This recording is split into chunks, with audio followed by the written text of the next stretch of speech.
Chetan Bharat Learning. On every Wednesday, we cover IR related current affairs which have been in news over the last 6 to 7 days. So today we are going to cover 3-4 important issues. Couple of them are very important for your UPSC prelims as well as mains. Number one is India-Pakistan trade charges at SAARC. So we are going to cover this issue, the idea called SAARC. What are its limitations? What are the problems? The views and the ideas that I'm going to discuss in today's lecture are going to be contrary to what has been discussed in the article by Suhasini Haidar, a very renowned expert on international relations, especially in the context of West Asia and Pakistan and Afghanistan. So today we are going to talk about this article, but I'm going to go beyond what's written in this article, number one. Second news that we are going to cover, you might have read this in Hindu again, G4 seeks concrete time-bound reforms of UNSC. So like you know, there are 5 permanent members in United Nations Security Council. If you didn't know this already, now you know that. Okay, so we are going to cover UNSC reforms and case for India. Slightly we will touch that as well, and primarily I'm going to talk about G4. What are these four? Who are these 4 countries, and what is the status of their bid to be the permanent member of the United Nations Security Council? One more thing we will quickly talk about, because I discussed this particular issue in detail in the last class. One thing that we're going to quickly talk about is the growing proximity between UAE and Israel, and how it's going to affect the idea called Muslim Ummah or the Muslim solidarity. So let's look at these issues one by one. First thing is India-Pakistan trade charges at SAARC. The context is that foreign ministers meeting of SAARC was recently held. So what are the SAARC nations? These nations, look at them carefully. These nations, these South Asian nations, they are called SAARC nation. This is India, and then you have Pakistan, you have Afghanistan, you have Nepal, Bhutan, Bangladesh, Sri Lanka and Maldives. Afghanistan was the latest entry to the group. So these nations, they form this regional organization made up of these countries is known as SAARC. Now historically speaking, it is said that, some books write that, and rightly so, it is said that the Indian neighbors, especially Bangladesh, Pakistan and countries like Nepal to some extent, they were not necessarily, or they still are not necessarily very comfortable with the disproportion in the size of India and them. If you look at all these nations, India happens to have a physical border with all of them. India borders Pakistan. If we keep POK into account, then India borders Afghanistan, India borders Nepal, Bangladesh, Bhutan, Sri Lanka and Maldives. So India happens to be the largest country here. These countries, they don't necessarily perceive India, or like certain regimes in these countries, they don't necessarily perceive India as an elder brother, but they tend to perceive India as a big brother, somebody or a nation which tends to dominate its neighbors, which might not be necessarily true, but there exists this perception. So it is alleged that Bangladesh at one point of time decided that it would be better if these nations, all these nations, they get together and then they negotiate with India, then they get into any form of discussion with India, and that happens to be one of the reasons behind the formation of the SAARC. Of course, there are other reasons as well. For example, just like any other regional organization, we have already covered ASEAN, we have covered, say, EU in greatest details, we have covered BRICS, we have covered so many other regional organizations. Couple of them are still pending. For example, we haven't covered Mercosur yet. But if you look at, say, EU or ASEAN, the idea behind any regional organization is greater inter-regional trade. That is greater intra-regional trade. That is, you know, goods and services getting sold and purchased between these nations, both of them, and then people moving freely from one nation to another and so on. So of course economic reasons have been there, but in addition to that, there was this kind of balancing India factor as well. It is said by many experts that that was the reason behind the formation of this organization called SAARC. Nonetheless, regardless of the reason, we have this organization. Afghanistan was entered into this. It is said that USA persuaded, or USA kind of directed Afghanistan's entry into SAARC, so that even once USA leaves Afghanistan, still because of SAARC, because of Afghanistan, by virtue of Afghanistan being part of SAARC, USA can continue to get involved into SAARC matters, Afghanistan's matters via SAARC.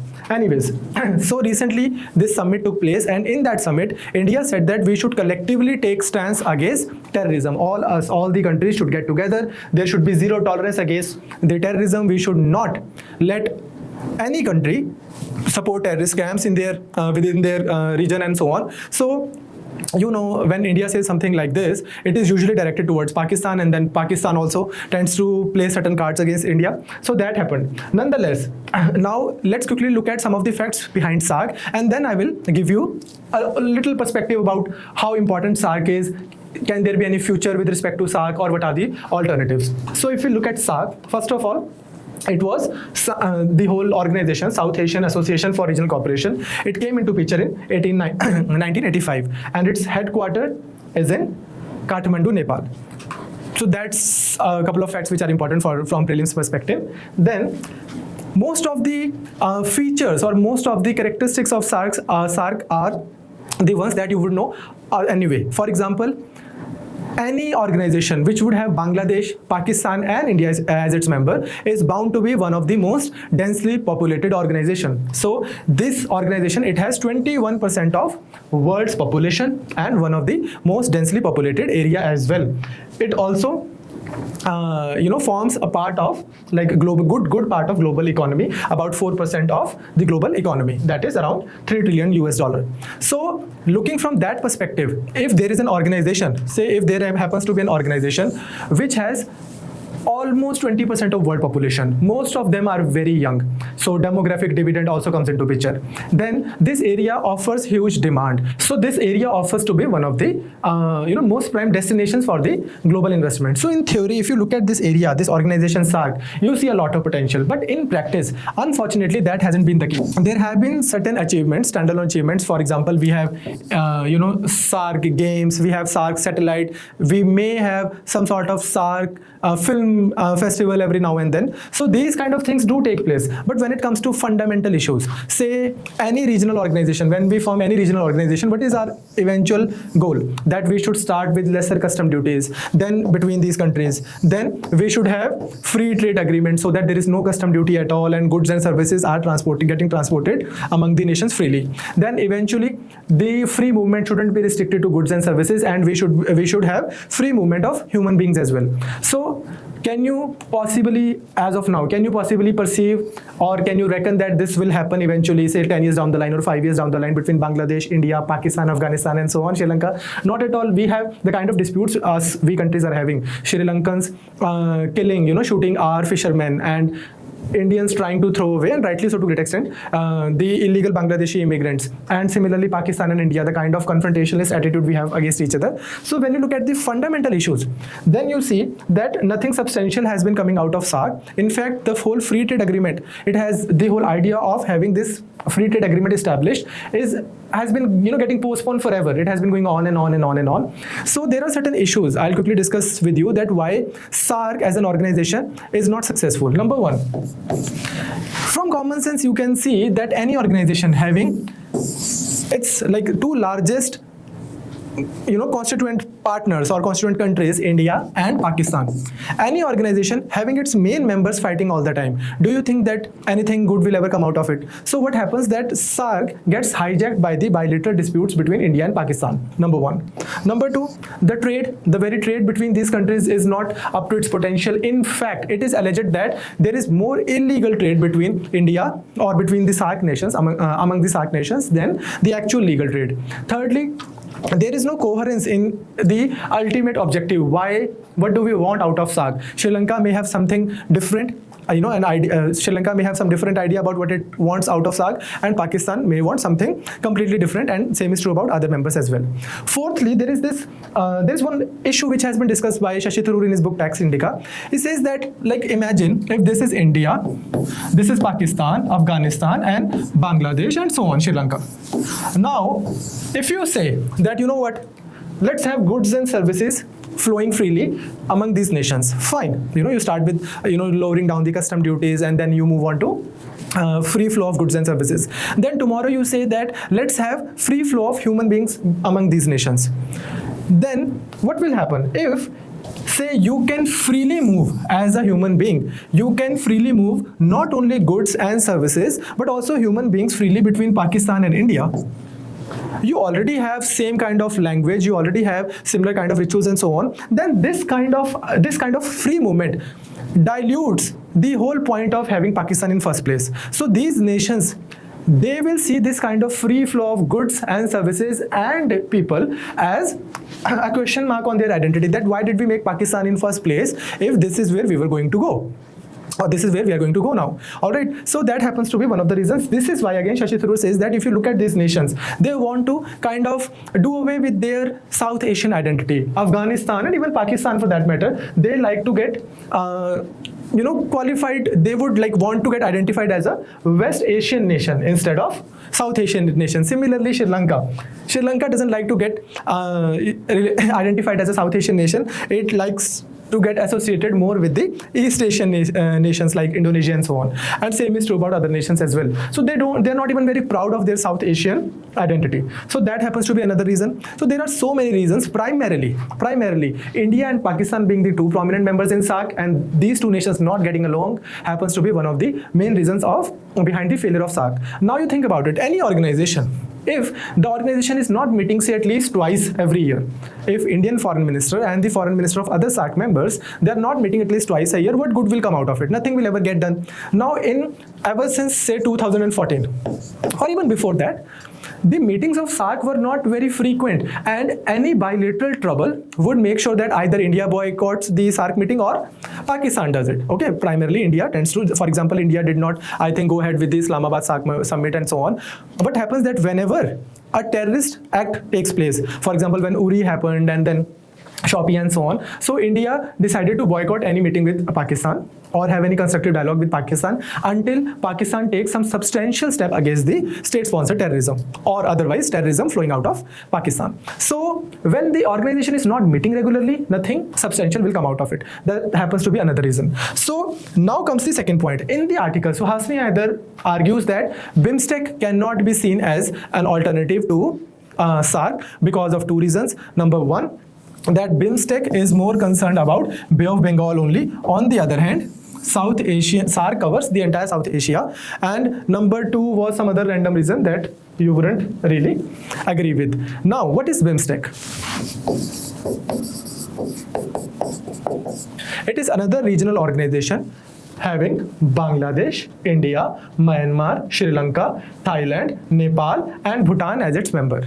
Bangladesh, India, Myanmar, Sri Lanka, Thailand, Bhutan, and Nepal as its member. So can we not call BIMSTEC SAARC minus Pakistan? At least in terms of the member countries. Like all the South Asian nations, almost all the South Asian nations are there in BIMSTEC, but Pakistan is not there. So this organization will not have that perpetual trouble that SAARC had, which was India and Pakistan not getting along. So recently, this organization used to be called BIST, and then eventually it expanded, and now we call it BIMSTEC. So recently, there was this BRICS summit in Goa.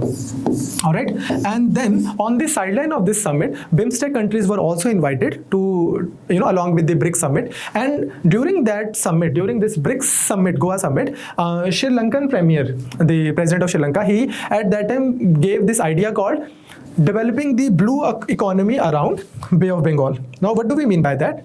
He suggested that just like these nations like Caribbeans, Trinidad and Tobago and West Indies, we should develop this area, this Sri Lankan area and this whole Bay of Bengal, and you have Bangladesh here and Indian eastern coast and Sri Lanka, and we should have ferries going from here to there and cruise going from here and there, and throughout the world you would want to promote it as a really inexpensive and really hospitable travel destination that people coming all the way to Puri or Bangladesh or Sri Lanka for their honeymoons and all that. And then we can also come up with something like a collective visa. You know how you go to, when you go to Europe, you get Schengen visa, I think, and then you if you are entitled to go to one of the European countries, then you are entitled to go to any of these 26 or 27 Schengen members. So likewise, if somebody comes to Sri Lanka, they can also go to India or Bangladesh and so on, a tourist, and that way we can develop this part as one of the prominent tourist destination. Similarly, BIMSTEC,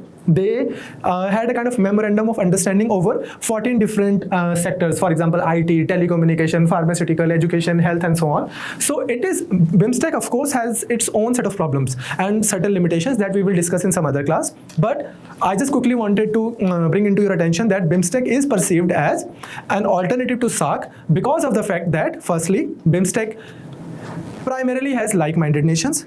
Second thing, BIMSTEC will not be hijacked by India-Pakistan disputes because Pakistan is not part of this organization called BIMSTEC. All right, let's move on to our next news, which was G4 seeks concrete time-bound United Nations Security Council, blah, blah, blah. Now, after World War II, we formed United Nations. Okay, so United Nations was formed, and you know that there exist so many bodies in the United Nations. Two prime bodies being, one is United Nations General Assembly, which has all the members, all the countries as its members. So roughly 195 countries are there, 193 to 200 depending on like certain things. Anyways, so let's call it 193 nations are there in UNGA. And then there is this core body known as United Nations Security Council. This body holds in fact all the power, because all the 5 members, this body has 5 permanent members and 10 non-permanent members. These non-permanent members, they keep on coming, and on rotation basis for 2 years they keep on coming and going. For example, Japan has been a non-permanent member for so many times. Argentina has been a non-permanent member for almost 11 times. India has been a non-permanent member for almost 8 times, including this one. Pakistan has been a non-permanent member for 7 times, and then so on, Canada and Germany. So these non-permanent members, they do not necessarily have great amount of power. But the most important 5 nations in United Nations Security Council are USA, UK, France, Russia, and China. These 5 nations are called P5 nations. Now, these nations have one very unique power over all the other nations, that is, they have veto power. In other words, if the entire United Nations General Assembly, it decides to pass a certain resolution, but any of these nations, say Russia for example, or it could be France or UK or US, anyone, if they decide to veto this resolution, in other words, they decide to prohibit the passage of that resolution, these countries can do that, and that would nullify this whole process of the consensus or the affirmative decision given by all the other UNGA members. All right, so that ways if you look at it, so these members become very, very powerful. Now all these things, like for example this whole structure, this was made back in 70 years ago, when there were only 40-50 countries in the world. All right, the Germany was still considered as an enemy nation. Japan was still considered as an enemy nation after World War II. India wasn't the 3rd largest economy purchasing power parity wise. Alright, the African nations were still, Africa used to be called as the dark continent, a continent of ignorance and all that. Latin America was suffering. Alright, so all these things happened 70 years ago. But today, if you look at the world order, today in 2020, things are different. So all the nations, they do agree that now United Nations Security Council, it requires certain reforms in order to maintain the this sanctity of this so-called idea called global parliament. If in order to maintain the overall representative nature of United Nations Security Council needs certain reforms. Why? For example, let's take the permanent members right now. Can you see that Europe is so heavily represented in the sense that you have UK, France, Russia, okay? Secondly, Latin America is not represented at all. Africa is not represented at all. In fact, South Asia is not represented at all. You only have China as one of the Asian members, but then Asia is not all that well represented. Then fourth, Islamic nations are not represented at all. If you have good 50 plus Islamic nations, then there exists 0 Islamic nation in P5 countries. So that ways countries or worldwide nations do agree that reforms are required. But what is the problem? The problem is that how to go about these reforms. Different countries try to get the permanent a seat in the United Nations Security Council. India being one. India seriously started its bid for permanent seat in 1970s, but then very soon India realized that going alone will not help. The whole United Nations or the whole Security Council is not going to change its structure and pattern just to accommodate India. So India decided to go with other contenders as well. Now this is where G4 comes into picture. These 4 important nations, Brazil, Germany, Japan, and India. These nations are called G4, group of 4 nations. Why? Because they are the ones who are putting up their bid to be the permanent members. All right. Then there are other contenders as well. For example, L69 group. LAR69, it's a group of 42 countries covering some of the Asian Pacific countries and Caribbean countries and so on. Then you have African Union countries. There are certain African countries which also want to be a permanent member. And then you have Organization of Islamic Council and so on. All right. So these are all the nations which have been trying to get a permanent seat. But there are issues within their bid. For example, in African Union, the consensus is there that a country from Africa should be a permanent member, but which one should be there? So there is no consensus within African Union. Similarly, that is true for L69 group as well, and that is true for OIC as well. So these countries relatively have stronger claim to the permanent seat compared to these organizations. Moreover, countries here are diplomatically capable to represent these groups as well, or to garner their support as well. So the most important group which comes out of this whole contendership game is G4, group of 4 nations. But all these nations have a counter, neighbor which is not very comfortable with their contendership. For example, Mexico is not okay with Brazil getting permanent seat. In fact, even USA is not all that comfortable. Then Italy is not okay with Germany getting a permanent seat. Similarly, South Korea is not okay with Japan getting a permanent seat, and even China is not all that comfortable with that. And then you have our best buddy, Pakistan, not okay with India getting a permanent seat.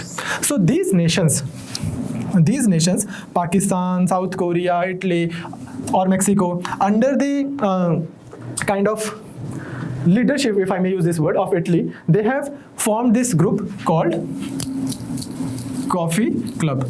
Informally, we call it Coffee Club. Otherwise, they call it Uniting for Consensus Movement or something of this sort. So they have formed their own group, and then they say that if India is getting a permanent seat, then Pakistan should also get one. If Japan is getting a permanent seat, then South Korea should also get one, and then likewise. So Coffee Club is countering the whole G4 club. That has been the issue.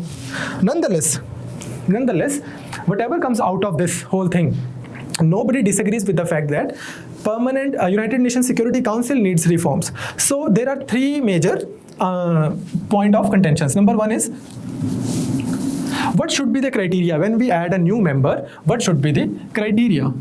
Second problem is to check who meets that criteria. Okay, and the third issue is, what is going to be the process? It is very difficult to get anything done in anything like this structural change done in a United Nations Security Council, because the process is very difficult.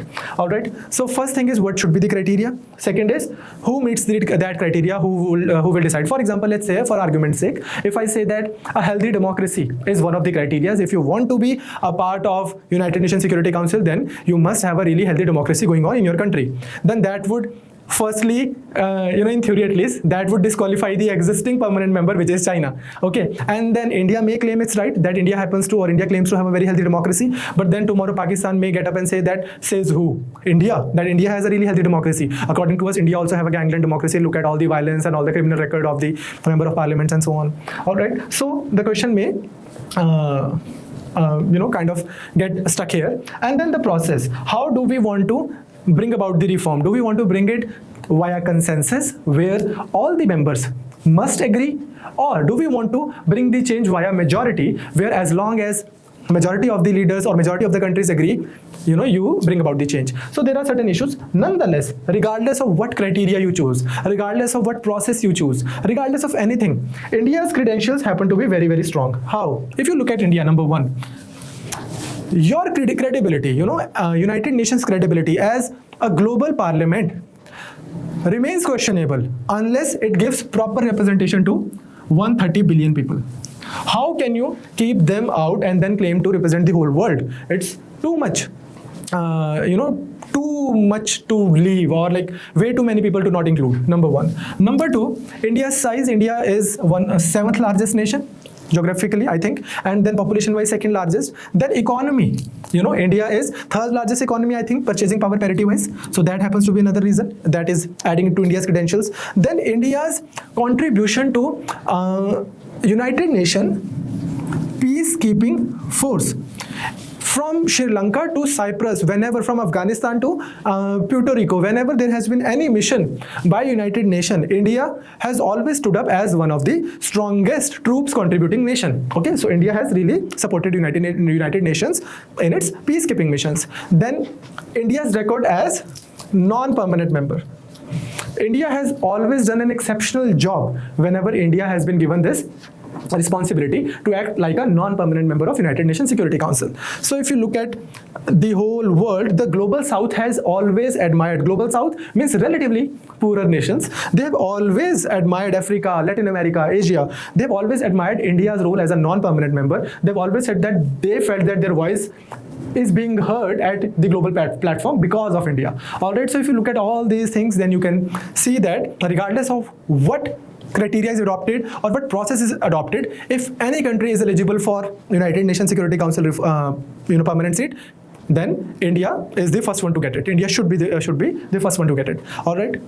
So yeah, that has been the case. Recently, all the permanent members have said that they do not have as such any objection against India's entry to permanent members. However, China has said that it would think about India's permanent membership more, openly, or in a more welcoming manner, provided that India disassociates its bid with Japan. In other words, if India comes alone to and kind of put forward its nomination, then China is more open about it compared to if India is coming with other G4 nations, because we are not comfortable with Japan. Now China is playing a diplomatic trick. Anybody can see that if India goes alone, then G4,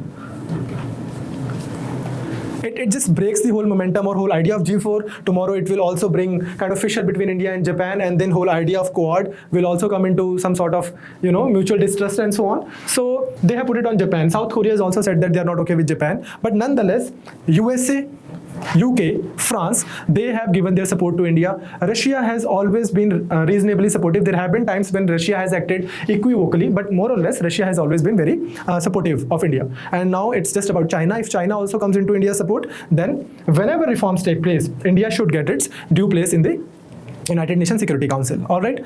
Last but not the least, one article that you might have read in Hindu again. It was about what's next for Palestine after UAE. Bahrain deals with Israel. All right. So you don't have to get into the article as such. The idea was that, let me give you a little bit of history, that there are so many Muslim nations, the whole Arab, and then you have a little nation here called Israel. Now, according to all the Arab nations, this was originally the Palestinian land, and to some extent it is true as well that this was the Palestinian land, and Arabs, Israelis came here, Jews came here, they kind of threw away the Palestinian and they occupied their area. So when Israel was formed, all these Arab nations, they called the formation of Israel as a global historic catastrophe, and then they said that they were not going to approve of this country, and none of these nations made any formal relations with Israel. Even India, for that matter, only had an Israeli consulate until 1991. It was only after Praveen Narasimha Rao ji took over, then India had a fully fledged embassy of Israel, and then India started forming good diplomatic relations with Israel. Now, when Israel was formed, all its neighbors, Egypt, Jordan, Lebanon, Syria, all these nations, they declared war on it, and then some of the nations actively participated in it. Some of the nations provided virtual support in the form of ammunition or logistics or whatever, and then Israel defeated all these nations. Then they attacked again, and they defeated again, and then once more, and then the Israelis defeated them again. And then they took good area. Israel occupied good after defeating Egypt. It occupied good area of Egypt called Sinai Peninsula. Israel occupied good area of Syria as well, which is known as Golan Heights. That area, Golan Heights, Israel continues to have it under its occupation because of its critical location. Nonetheless, Sinai Peninsula was returned to Egypt, and in return, there was a peace deal which was brokered between Israel and Egypt happened to be the first nation to peacefully recognize Israel. That fine, we recognize you as a nation, and we will have peaceful relations with you.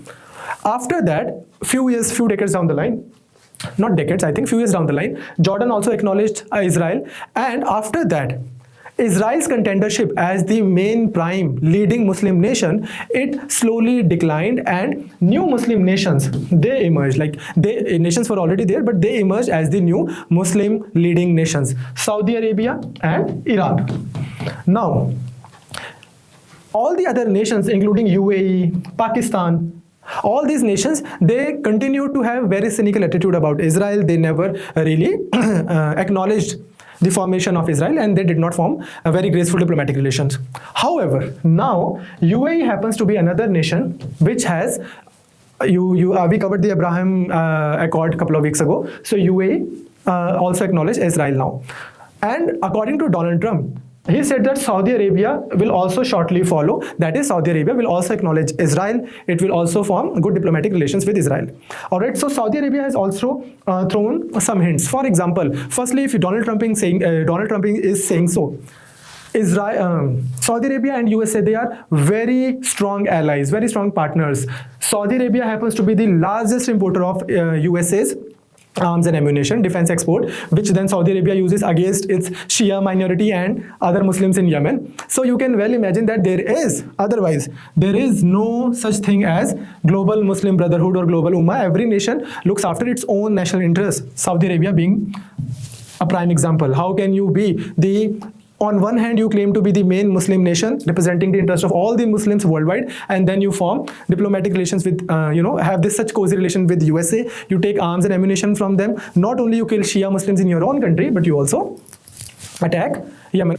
All of that of course come with this allegedly disclaimer. So allegedly Saudi Arabia is doing so. Nonetheless, so you can see that Saudi Arabia will also follow UAE's trajectory, and it will also form good relations with Israel. How can we say that? Because recently Saudi Arabia allowed use of its airspace if planes have to fly via Saudi Arabia from Dubai to Tel Aviv, from Dubai to Israel. So it is said that Bahrain is also following, and then so on and then so on. So what will Palestine do? This little Muslim kind of nation. Okay, so this nation, what will it do when it will lose the support of main strong Muslim nations? In any case, it is said that it is not Saudi Arabia which is coming up as the main new Muslim nation. In fact, it is Turkey. Turkey is creating its image of relatively stronger theocratic state which believes in Muslim Ummah, which believes in the goodwill between Muslim nations throughout the world. So we don't necessarily need to know what will be the way out for Palestine and what is going to be the future course of action for Palestine, but it helps if you know the global arrangements or global changes that are taking place in the international relations. So that's it from my side. I'll see you on Saturday, where we will cover polity related current affairs. Till then, take care.